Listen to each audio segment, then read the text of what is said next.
Hello, this is formerly Progressive Politico. The new name for me is now, I changed the YouTube name to Leftist News Network. And today, I'm gonna do a reaction video. I'm gonna react to a Prager video. I watched a few of these, but this is a new video called Fewer Penalties, More Crime. From the name of it, you can already know what it's gonna be. It's awful. I don't like it already. Well, you're gonna love what we have for you today. Today I'm reacting to Prager. The new video. Fewer penalties, more crime. The video always sounds awful. So what are we waiting for? Let's get into it. I'm sorry I can't show you the video. I would be able to do that if I had some more technology and stuff like that. But this will have to do. So if you could bear with me, I would thank you so much for doing so. Now, if we're ready, let's get into the video.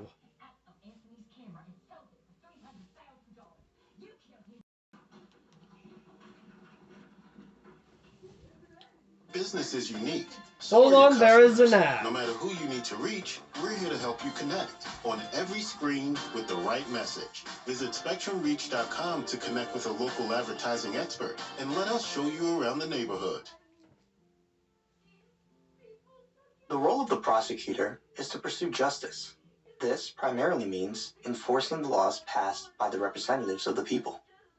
Enforcement protects citizens from future crime, but also offers some measure of satisfaction to the victims of crime. This is the basis of civil society. But over the last several years, a growing number of American cities have elected prosecutors who are de-emphasizing enforcement. This is by design. These prosecutors openly vow to reform the criminal justice system by means of selective prosecution. Their motive, seemingly well-intentioned, is that criminals do better when they're not incarcerated. That many people who are in jail shouldn't be there because they don't present a danger to society. So, what is this? Here's what the guy's basically saying. He's saying that criminals, would do better in jail. He doesn't mean a word of what he said there. Reform look like? Here are just a few examples. In Boston, Suffolk County District Attorney Rachel Rollins has ceased prosecuting 15 different offense categories, including charges like trespassing, stealing less than $250, destruction of property, and drug possession with the intent to distribute. In Brooklyn... Makes sense. It makes perfect sense. You guys are really... You say you want to make people's lives better, but you prefer to do this. You prefer to put people in jail. Jail does not make you better. I can assure you, jail makes you worse than ever before. Eric Gonzalez has either refused to prosecute or has rerouted many gun offenders to pretrial diversion programs. In Los Angeles, George Gascon has actually prohibited prosecutors from speaking at parole hearings. This forces victims and their families to take on the burden of speaking in opposition to early releases. He has also ordered his prosecutors not to pursue sentencing enhancements enacted by elected representatives, including those for third strikes and gang-related offenses. In San Francisco... Okay, first of all, the 3 strikes you're out law is a complete joke. It disproportionately harms certain communities. It disproportionately harms black and brown communities, and not a surprise there. And also, you can literally, the third strike, like, if I had got the third strike for stealing a pair of Nikes, I would get life in parole for stealing Nikes. So, how is that okay? How is that fair? Let's move on. Chesapeake instituted a policy prohibiting prosecutors from seeking bail and heavily restricted their ability to ask for pretrial detention. This is not a fringe movement. In addition to the 4 cities just mentioned, St. Louis, Baltimore, Chicago, Dallas, Houston, Orlando, Portland, San Antonio, and others have taken the same route. In fact, more than 40 million Americans now live in cities with so-called progressive prosecutors. That's a lot of reform happening outside the institutions designed to make the law: state, county, and city legislatures. And that's concerning for a couple of reasons. First is that a single official shouldn't be able to sidestep the political process and decide what laws to enforce or not. But a second, larger, and more obvious concern... Prosecutors actually have a lot more power than you think, sir. Attorney generals, district attorneys, they have a lot more power than you think. But keep going. ...is that these changes aren't making our cities safer. Based on the data, they... Whoa, that's where he's wrong. These changes have actually reduced crime, reduced repeat offending, and people are able to get the help they need. Rehab, if you need rehab, that should be given to you. You should not go to jail for a non-violent drug offense. PragerU is clearly wrong. They think more penalties, less crime. Well, in reality, it's the other way around. More penalties, more crime. Fewer penalties, less crime. ...seem to be making our cities less safe. Take, for example, George Gascon's ban on third strike sentencing. In 2007, economists studied the deterrent effects of California's 3 strikes law. What they found was a 17 to 20% reduction. They had the 3 strikes law again disproportionately harms black and brown communities. Let's keep going. ...in the felony arrest rate among those with 2 strikes. That's a pretty big benefit to throw away on one man's say-so. How about the goal of sharply curtailing pretrial detention? The data out of jurisdictions like New York and Chicago tell us that increasing the number of pretrial defendants out on the street will most likely mean more crimes committed by that population. No, it won't. No, it won't.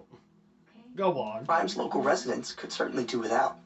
One study of Chicago's bail reform concluded that after more generous release procedures were put in place, the number of pretrial defendants charged with committing new violent crimes increased by an estimated 33%.